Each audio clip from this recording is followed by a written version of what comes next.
Bonjour, sur cette capsule, nous allons étudier un exemple utilisant les probabilités conditionnelles en s'aidant d'un arbre probabilisé. C'est une application très classique et fréquente, elle fait d'ailleurs souvent l'objet d'une partie d'un exercice au baccalauréat. Rappelons tout d'abord la définition d'une probabilité conditionnelle en se plaçant sur un univers oméga d'une expérience aléatoire.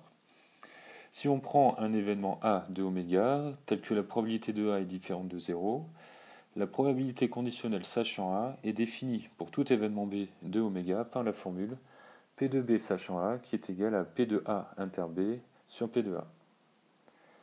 Nous avons vu sur de précédentes vidéos des exemples utilisant la formule directement ou en utilisant les données d'un tableau. Ici, nous allons traiter un exemple qui va nous permettre de faire le lien entre probabilité conditionnelle et arbre de probabilité. Cet exemple, le voici. À la suite des résultats du baccalauréat scientifique, on a effectué un sondage auprès des élèves de terminale S d'un lycée. 75% d'entre eux ont estimé qu'ils avaient travaillé sérieusement tout au long de l'année scolaire. Parmi les candidats ayant estimé avoir travaillé sérieusement, 90% ont obtenu le baccalauréat. On sait de plus que 20% d'élèves n'ont pas estimé avoir travaillé suffisamment et n'ont pas été reçus. On interroge au hasard un élève et on note T, l'événement, le candidat a travaillé sérieusement, R, l'événement, le candidat est reçu au baccalauréat scientifique. Nous allons ici répondre à trois questions. Premièrement, exprimer les données de l'énoncé à l'aide des événements T et R. Ensuite, construire et compléter un arbre de probabilité représentant la situation. Et enfin, on demande de calculer la probabilité P de S qu'un élève soit surpris, c'est-à-dire qu'il ait eu son baccalauréat sans travailler sérieusement, ou inversement, qu'il ne l'ait pas eu en travaillant sérieusement tout au long de l'année. Vous pouvez évidemment faire pause sur la vidéo dès à présent afin d'essayer de répondre à ces questions par vous-même. Alors, la première question est identique à d'autres traitées sur une précédente vidéo. Une lecture attentive et vigilante de l'énoncé est requise ici afin de ne pas confondre probabilité conditionnelle et probabilité d'intersection. Commençons par la première. 75% des élèves ont estimé qu'ils avaient travaillé sérieusement toute l'année. Nous avons ici aucune restriction ni condition sur les élèves, c'est donc simplement la probabilité de t qui est donnée. Et ainsi, P de t est égal à 0,75, puisque 75% correspond à la proportion 75 centièmes, donc 0,75. Pour la deuxième probabilité, il faut être vigilant. On dit que parmi les élèves ayant estimé avoir travaillé sérieusement, 90% ont obtenu le baccalauréat. Le parmi introductif induit la condition que l'élève interrogé ait travaillé sérieusement.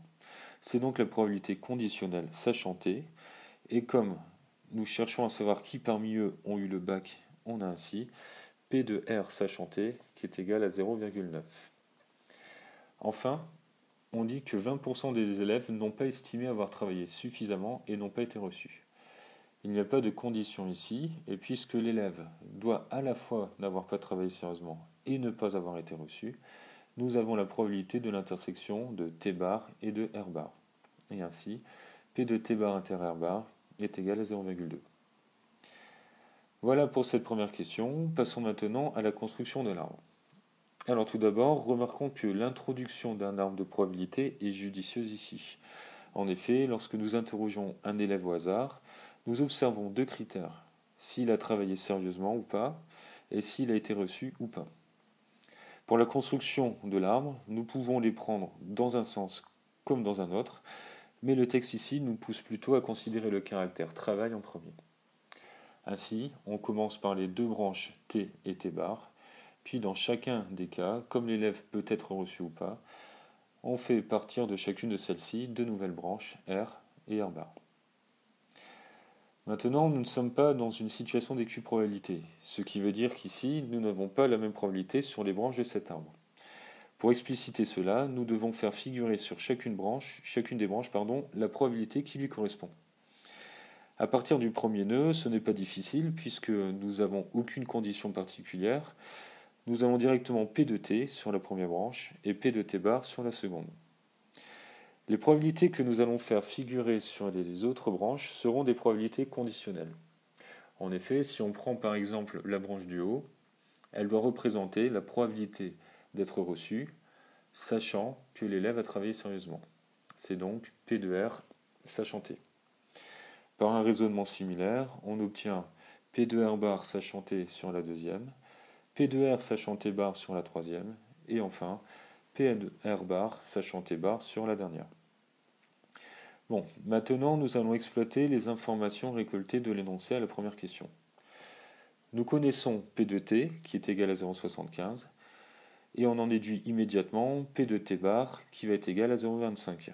Pour cela, soit on se réfère à la formule donnant la probabilité de l'événement contraire, c'est-à-dire 1 moins P de T, ou alors on applique un principe immuable dans un arbre qui est que la somme des probabilités partant d'un nœud est toujours égale à 1.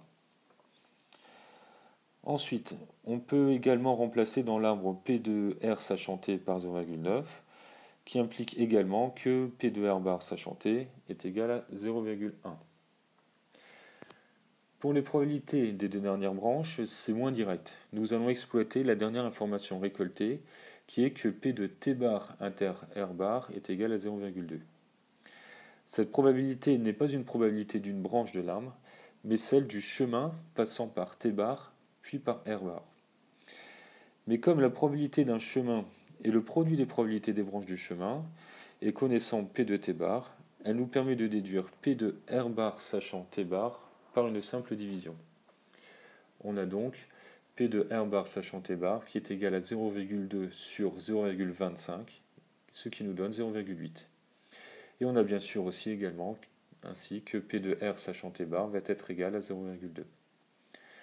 Remarquons que la division qui est effectuée est naturelle dans ce cas, puisque ce n'est autre que la division que l'on effectue en appliquant la formule pour calculer P de R bar sachant T bar, qui est P de T bar inter R bar sur P de T bar.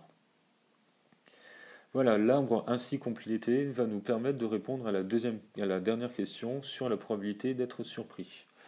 Nous avons deux chemins possibles dans l'arbre. Soit on passe par T, l'élève a travaillé sérieusement, puis par R bar, l'élève n'a pas eu son bac. Soit on passe par T bar, l'élève n'a pas travaillé sérieusement, puis par R, l'élève a quand même eu son bac.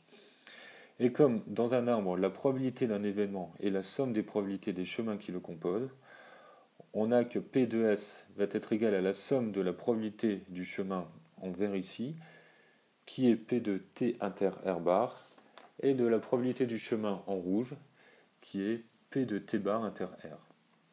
Donc, on a que P de S va être égal à P de T inter R bar plus P de T bar inter R, ce qui va nous donner 0,75 fois 0,1 plus 0,25 fois 0,2, qui est égal à 0,125. Donc, on peut en déduire que 12,5% des élèves sont surpris. Voilà, cette vidéo est maintenant terminée. N'hésitez pas à revenir sur celle-ci aussi souvent qu'il est nécessaire. Sur une prochaine capsule, nous verrons le principe et l'utilisation de la formule de probabilité totale.